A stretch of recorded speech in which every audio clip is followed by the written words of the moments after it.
শুনলেন তো, শোনালাম আপনাদের, যেখানে কিন্তু সেখানকার এলাকাবাসীর মুখে চোখে মুখে এখনো পর্যন্ত আতঙ্কের ছাপ, তাদের মুখে কিন্তু এখনো পর্যন্ত রয়েছে সেই ভয়াবহ চিত্রছবি। অর্থাৎ যে দৃশ্য তারা দেখেছেন গতকাল, অর্থাৎ গতকাল রাতে শুধু বিস্ফোরণের ঘটনাই নয়, আজ সকালেও কিন্তু পাথর প্রতিমায় যেই ঘটনাস্থলে বিস্ফোরণ ঘটেছে তার 100 মিটারের মধ্যেই পার্শ্ববর্তী ফাঁকা জমিতে কিন্তু একাধিক পরিমাণ আতশবাজি তৈরির মশলা এবং বারুদ উদ্ধার হয়েছে। আর এখানে প্রশ্ন উঠতে শুরু করেছে, তারপরে কিন্তু স্থানীয়রা বারংবার বলছেন দিনের পর দিন এভাবেই কিন্তু অবাধে চলছিল সেখানে আতশবাজি তৈরির বারুদ এবং মশলা দিয়ে বিভিন্ন রকমভাবে এই বেআইনি কারবার, এবং সেখানে দাঁড়িয়ে থেকে মূলত প্রশ্নের মুখে কিন্তু পুলিশ প্রশাসনও। এবং দেখানোর চেষ্টা করলাম স্থানীয়রা কি বলছেন, আর এই বিষয় নিয়ে কিন্তু ইতিমধ্যেই মুখ খুলতে শুরু করেছেন বিরোধী শিবিরও। এবং সেখানেই সুকান্ত মজুমদার বিজেপি নেতা তথা বিজেপির রাজ্য সভাপতি, তিনি কি বলছেন শোনাবো।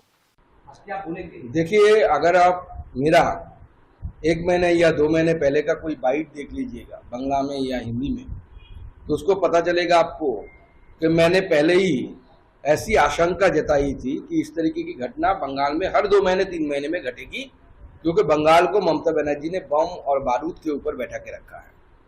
इसको ममता बनर्जी ने खत्म कर दिया बंगाल को, और वही हो रहा है।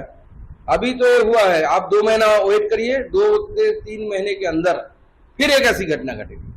ऐसी घटना बार बार घट रही है और बार बार घटेगी, क्योंकि जब तक ममता बनर्जी इस बंगाल की होम मिनिस्टर है।